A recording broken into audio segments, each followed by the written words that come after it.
You thought you caught me off guard, didn't you? Huh? You thought you caught me off guard, but you didn't. I was just texting my baby sister, Carolyn Louise Hall. Her and I are just 10 months apart to the day. And God removed any and all barriers and removed any and all resentment. God removed any and all that other stuff, right? Because we are family and we love each other. And so I thank God for the spiritual principles that I have learned throughout the years. Because let me tell you something, we didn't choose our family, God chose our family for us. So I want to start out by giving a shout out to my baby sister, Carolyn Louise Hall. Hello, Cal Louise. Rise, shine, give God the glory, glory, rise, shine. Give God the glory, glory, rise, shine. Give God the glory, glory, soldiers of the Lord. That's what my mama used to sing to her 6 children every morning when it was time to go to school, time to get up and clean the house, time to go to church every once in a while. Rise, rise, shine, give God the glory, glory. Didn't understand it then, but I sure understand it now. So, welcome to the morning conversation, Free to Hope with Edwina B, Miss Cuckoo for Cocoa Pops, coming to you, that's right, just the way I am. Isn't it a beautiful thing when you can accept yourself just the way you are? Because God, that I know now, took me to bed last night just like this, and he woke me up just like this. So I can let you know that the mask must go. And so I want you to know that if you want transparency and authenticity, you can't get it more than what you're getting now. So I want to give my God the hallelujah, the praise, the glory, the worship, and all he really, really wants. Not need, but yeah. It's acknowledgement. Acknowledge that I am. And so I acknowledge him for touching me with the gift of life this morning. And if you're watching, touching you too. And if you watch later, touching you then. Okay. So my morning ritual, right? Okay. So in order for me to see, I got to put on my glasses. Nope. Oh, yeah, my glasses first, right?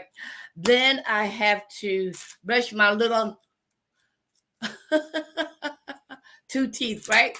Then I put my little bottom denture down. And then I put my top ones down. And then I push them up because if I don't push them up, they're going to come down. I only use them to articulate and pronunciate the words correctly. But let me tell you, if they drop down, I'm going to take them out and put them on the table. So let's get started. We only have a half hour together. And so let me start by doing what I normally do every morning, right? So I'll say, free to hope. Now, if you take a minute just to decipher that phrase, free to hope, what comes to your mind?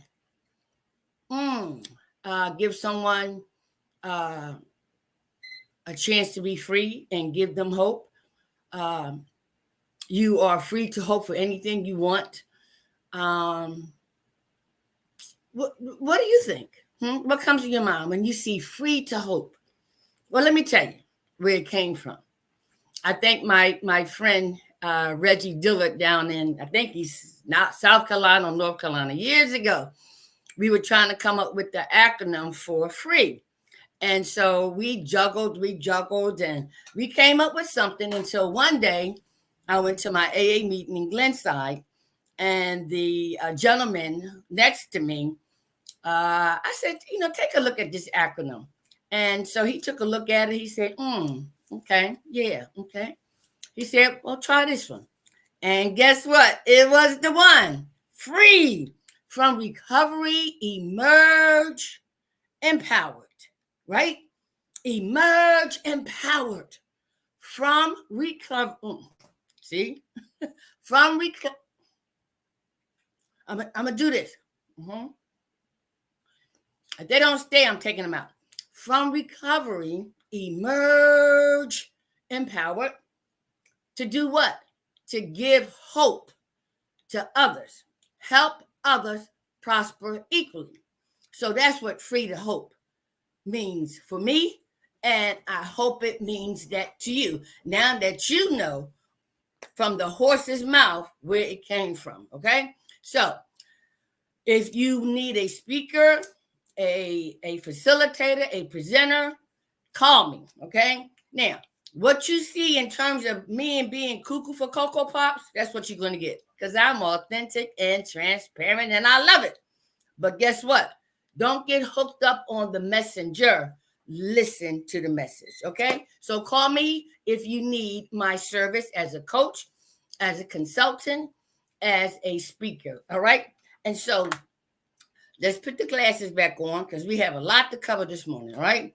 And I also want to share with you, and what I've been sharing with you and what I will be sharing with you are the spiritual tools that I've been using. Y'all know I celebrated 34 years on February the 23rd, right?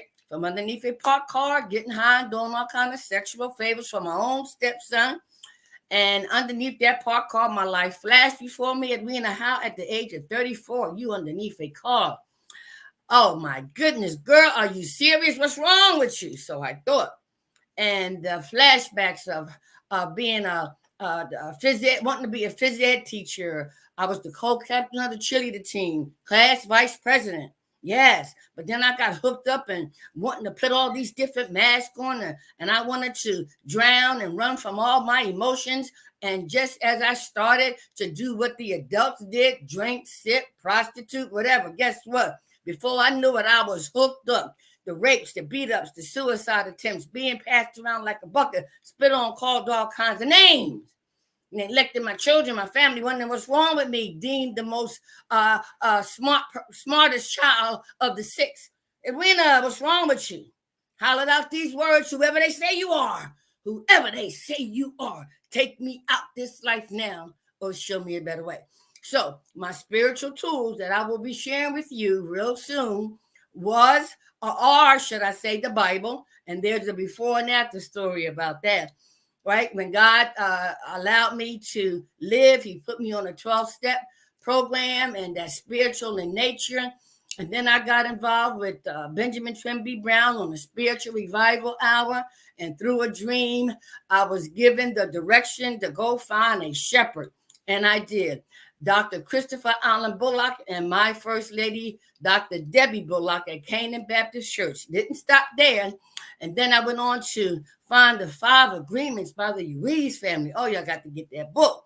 And then as a result of me sitting here before you, that added to what Twin did for me was Dr. Sonia of P3 Global. Okay. So those are the spiritual tools and resources I want to share with you, and how I was able to be set free from recovery. I've emerged empowered, and I'm giving hope to others, even if it's just one. Help others prosper equally. Okay, so now where I want to go to is, let's do the topic for the day. Okay, let's do the topic for the day. Let's see here. Okay, so let me go here. Oh, first I have to let y'all know that I did find a venue, and my pastor, Christopher Allen Bullock, looked at the church calendar and said, Edwina, there's a lot going on in March. So let's look at April, because what you have is what is needed. And I yield to the Spirit, and I do listen to my pastor, right? And so he said, April may be a better time. So March the 23rd, my original schedule was on my mother's birthday. But guess what? I have a sister named Deborah Jean who passed away and who God allowed me to take care of. Her birthday is April the 28th, which is a Sunday.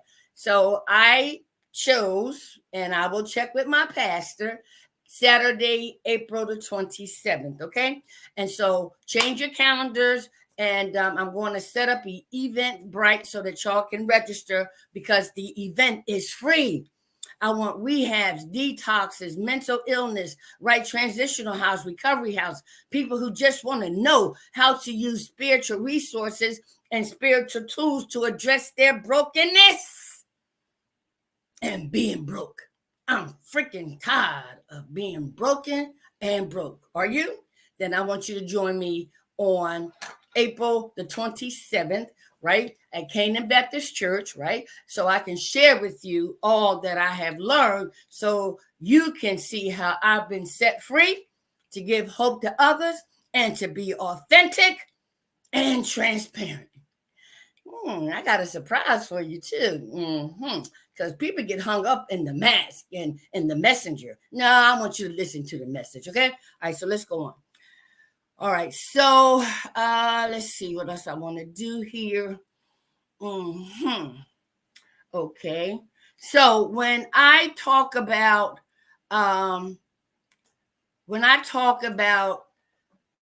dismantling all of the mask in order to begin to address our brokenness and it goes back to fear. And all of my spiritual resources and tools, they say that fear is the biggest character defect of everything, basically, as human beings are concerned, right? And so as I began to travel during my spiritual journey, fear for me meant, as an acronym, F everything and run. Short version of the Serenity Prayer, F it. F everything and run. That's the acronym for fear that I used to use. Now, these 34 plus years, I've been using face everything and recover. Face everything and rejoice. Face everything and be restored. Face everything and be rejuvenated. Face everything and rebound. Yes, yes, yes. Courage, walking through the fear. I've been courageous in a lot of areas of my life, but it takes courage. And I have courage today. I ain't the lion on, you know that show, right? Wizard of Oz, right? So fear. I want to know what happened to me and not think that something was wrong with me. When you have co-occurring disorders of mental illness and substance abuse and all the related attitudes, ideas, and behaviors, guess what? There is hope. There is freedom so that you can set somebody else free. Okay, so then now this is where I want to go to, okay? All right, because I'm trying to be obedient, okay? So y'all know I shared a little bit of my story on Friday, and I'm going to share with you right now, right, the daily reflection for today, okay? Because we're about to get into it. Now, every morning for the last 34 years, I go to my AA meeting and there's spiritual literature there. And one of them is the daily reflection reading. And so some of you are familiar with daily reflections, right? But for Alcoholics Anonymous and members, we need to kind of hone in on something that's relative to what we're going through so that we can get through and be used by a power greater than us, okay? So our daily reflection for today says, no ordinary success story. And that's from the AA.org. Okay, it says AA is no success story in the ordinary sense of the word. It is a story of suffering transmuted under grace into spiritual progress. And from our co-founder, as Bill sees it, page 35. Now, a person in recovery shares his perspective. And he says, upon entering AA, I listened to others talk about the reality of their drinking, loneliness, terror, and pain. As I listened further, I soon heard a description of a very different kind, the reality of sobriety. It is a reality of freedom and happiness, of purpose and direction, and of serenity and peace with God, ourselves, and others. By attending meetings, I am reintroduced to that reality over and over. I see it in the eyes and hear it in the voices of those around me. By working the program, I find the direction and strength with which to make it mine. The joy of AA is that this new reality is available to me. Now, AJ Harding just got off, the set. And this is what I got from it. You know what I mean? It was like, choose ye today who you shall serve, right? And so the whole act of continuing to choose not the next right thing, but the spiritual right thing, continuing to choose that I want to get with this and not with that which I came from. It's like choose. And when we who are suffering from co-occurring disorders, when we reach that knee bowing experience, which I had on February the 22nd of 1990, trust me, I either was going all the way or I wasn't going. And so it took everything that happened to me for me to be placed underneath that parked car through a humiliating experience that generated some humility that said, help me, whoever you are, help me or take me out. I was 34 years old, just celebrated 34 years in recovery. And guess what? 34 and 34 equals 68. That's how old I am today. That's how old I am today. That's right.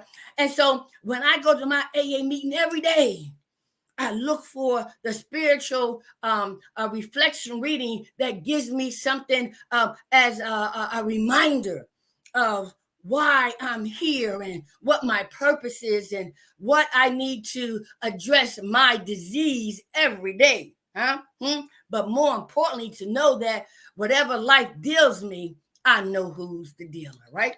Okay, so I wanted to share that with you. And I also want to share, let's see what I have next here. Okay, so last time, right, I did this, right? So I shared step one. We admitted we were powerless over alcohol, that our lives had become unmanageable, right? And I also shared the biblical scriptures that came from it, right? Romans 7:18. I want to do good, but I can't do good. Everything that's in me, I try, but what I found out is the sin that's in me that keeps me going and going and going. So the whole fact of admittance in the step one is important, and recognizing that as a result of our powerlessness over something, our lives became unmanageable. So once we recognize that I'm powerless, I'll use me, over alcohol, and that my life had become unmanageable, it's almost as if, I'm just going to share this before I get into that.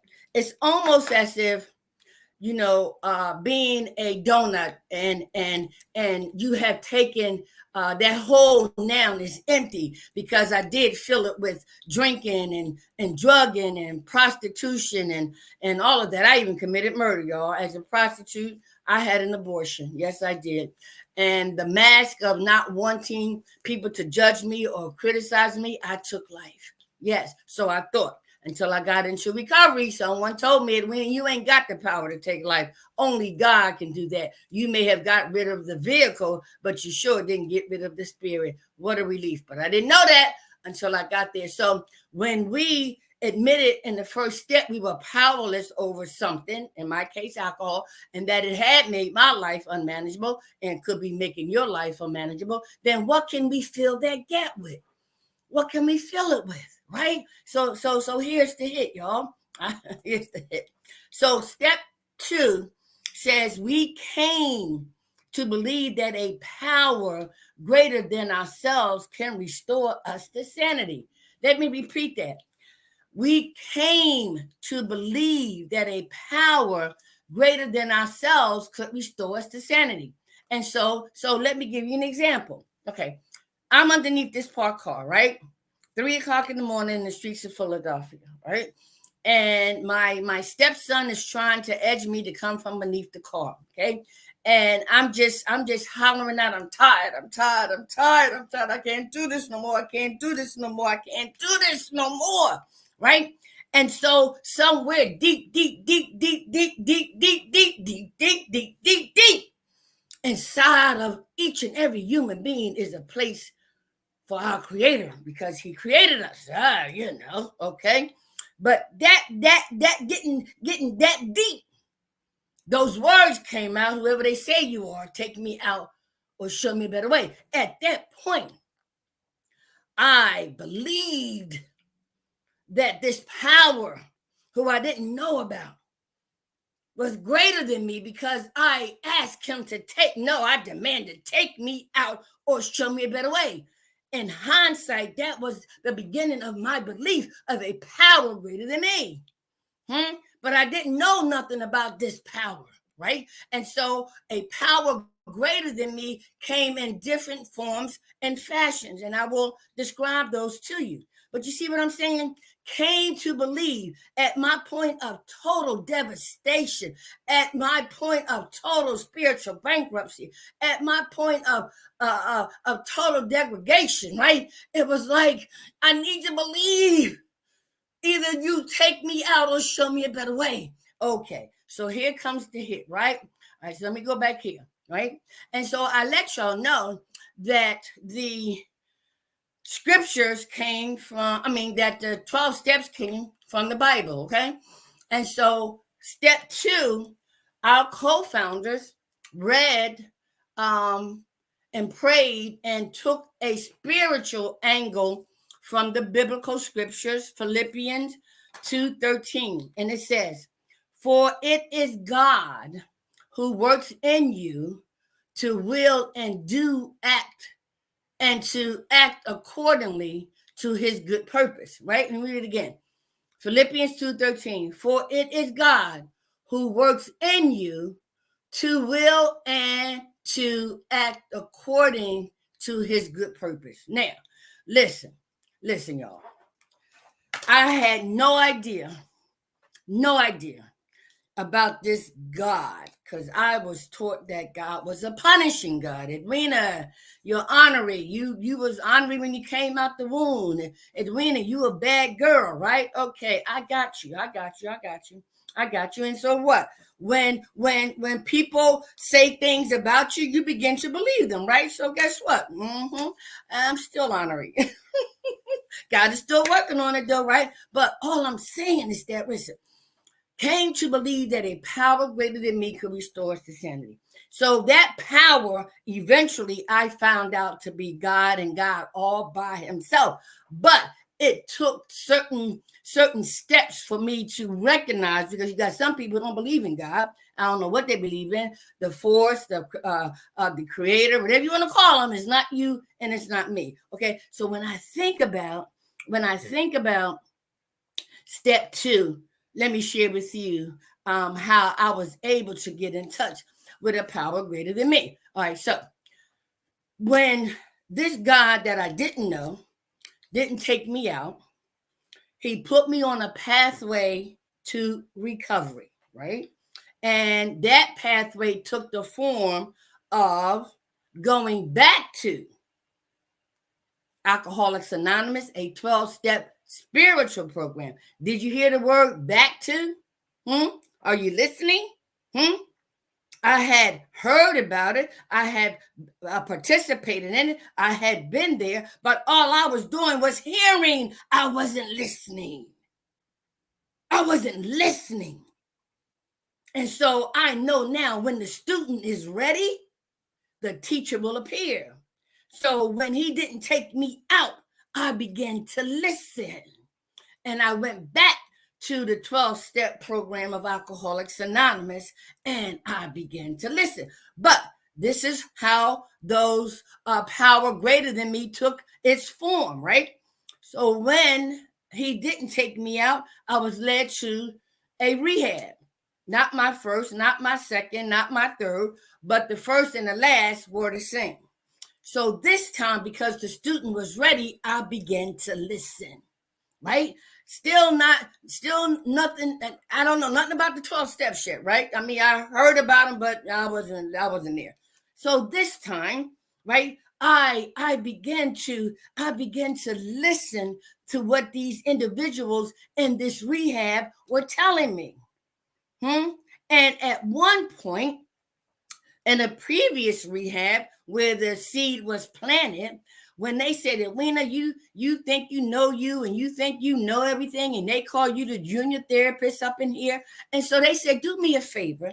They said, tell us what your pattern is every time you pick up a drink or a drug. I'll get into that, particularly at my free event. But after I shared my pattern, and they asked me a question, Edwina, do you think, based on what you said, you are powerless over alcohol and that your life had become unmanageable? I said, you damn right. I heard myself tell myself the truth. That was, they were a power greater than me that asked me a specific question. And because the student was a little hesitant, but the student was ready, and the teacher appeared. They were a power greater than me, and they knew how to say the same thing in a different way so that I can listen. And the key was to listen to yourself, Edwina. What is your pattern?